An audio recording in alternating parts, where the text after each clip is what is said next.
Imagine it being so terrifying, so incomprehensible, that even Michael, the commander of God's army, shook at his presence. Imagine a creature so ancient, so powerful, that Lucifer himself, the great deceiver, feared to stand in his shadow. This is not the angel you've heard about in Sunday school. This is the angel they never told you about, the one buried deep in forbidden texts, hidden from the average believer, erased from the comfortable stories of heaven. Today, you will meet the scariest angel that ever lived. And once you know who he is, you'll never look at angels the same way again. But before we dive into this terrifying truth, make sure you hit that like button and subscribe, because what you're about to hear has been erased from history, and only the brave dare to listen till the very end. When most people hear the word angel, they picture something comforting, a glowing figure with white wings, a gentle smile, maybe a halo floating above their head.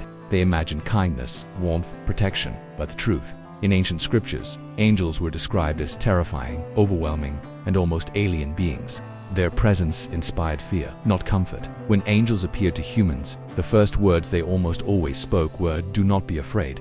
Why? Because the raw horror of their appearance could shatter the human mind. Yet even among these dreadful beings, there was one angel who stood above them all, a being so dreadful, so mysterious, that Michael and Lucifer, the two most famous archangels, both acknowledged his supremacy. His name was Samael. Some called him the angel of death, others whispered his name as the Venom of God. But the ancient rabbis and mystics gave him another terrifying title, the poison of heaven. To understand why Samael is the most feared angel, you have to understand his nature. Unlike Michael, who fought for righteousness, or Lucifer, who rebelled for pride, Samael walked a path in between. He was neither fully aligned with God's mercy, nor fully fallen with the rebels. Instead, he embodied judgment, wrath, and destruction. His role was not to comfort, but to punish. He was the enforcer of divine justice, the one who struck down nations, the one who carried out death itself when commanded.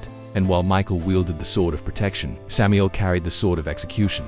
In Jewish mysticism, Samael was the angel who presided over the realm of severity. He was the force that balanced God's mercy with unavoidable justice. Where Michael defended humanity, Samael reminded them of their mortality. He did not forgive, he did not comfort, he carried out the sentence, and none could resist him, not even Lucifer. You see, according to the ancient texts, Samael and Lucifer were not the same being. While Lucifer is often called the morning star, Samael was far more sinister. Lucifer fell from pride, but Samael never needed to fall. He was already terrifying in his obedience. He was heaven's weapon, the one even demons trembled before. In fact, certain Kabbalistic writings suggest that when Lucifer tried to ascend the throne of God, Samael stood as the shadow behind him, watching, not helping, not rebelling, but ensuring that no one could escape judgment. Lucifer may have tempted mankind, but Samael could strike them down in a single breath. And here's the truly horrifying part. Samael was said to be the very angel who wrestled with Jacob in the night. Yes, the mysterious figure who fought the patriarch until dawn, leaving him limping forever. That angel was no gentle messenger. It was Samael testing Jacob's faith, pushing him to the limits of his humanity. The fact that Jacob survived that encounter was considered a miracle. But it gets darker. In the book of Exodus, when the 10th plague struck Egypt, the death of the firstborn, it was Samael who carried the sword of death across the land. His shadow passed over houses, and where there was no blood of the lamb on the door, he struck without mercy. Imagine that, the angel of death himself, sweeping silently through the streets, as terrified parents clutched their children, hoping desperately to be spared. That was Samael. And yet, his terror was not limited to mortals. Legends say that even Michael, the great archangel, showed hesitation before Samael. Because Samael did not discriminate, he was not bound to love or mercy. His presence was raw judgment. And what about Lucifer, the proud, shining angel who defied God? According to mystical tradition, even he trembled before sin. Because Samael was not tempted by pride, he had no rebellion, no weakness to exploit. He existed purely to carry out the final word of God's will. Lucifer could lie, deceive, manipulate, but he could never deceive Samael. This is why some traditions call Samael the angel of darkness, but not in the sense of rebellion. It was the darkness that even light must pass through. He was the reminder that all things end, that no being, angel, demon, or man escapes death.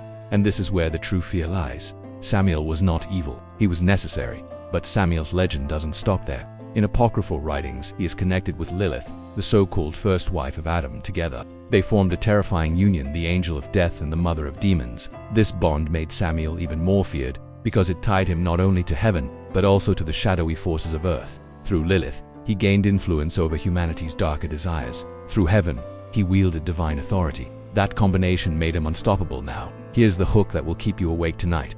Some traditions claim Samael was the very serpent in the Garden of Eden, not Lucifer disguised, but Samael himself, tempting Eve with the fruit of knowledge. Think about that. The very angel of death, whispering in the garden, introducing mankind to sin and mortality. If that's true, then Samael didn't just deliver death, he authored it. He was the reason death entered the human story at all.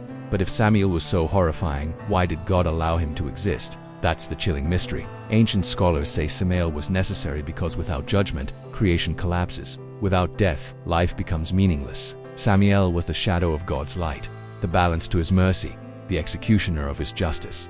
Without him, there is no order, but with him, there is constant fear. Picture this: Michael, the shining protector, standing tall in his armor; Lucifer, the defiant star, burning with rebellion. And then behind them both, Samael, the silent shadow with the sword of death, waiting for the command. Even the brightest and the darkest angels looked over their shoulders when his name was whispered. That's how feared he was. And today, most churches never speak his name. Most preachers avoid the story, because to speak of Samael is to confront the reality that heaven's hosts are not all gentle guardians. Some are terrifying beyond comprehension. Some were created not to comfort, but to destroy. And Samael, the scariest angel who ever lived, stands as the most chilling reminder of that truth. So the next time you hear the word angel, don't just imagine glowing wings and halos. Remember the shadow that even Michael respected and that Lucifer feared. Remember the one who passed through Egypt with a silent sword, the one who wrestled Jacob, the one who might have whispered in Eden. Remember Samael, the angel of death, the venom of God, the most terrifying angel that ever lived. And if you've made it this far, you're braver than most. Because the truth is, knowing about Samael is like staring into the abyss of creation itself.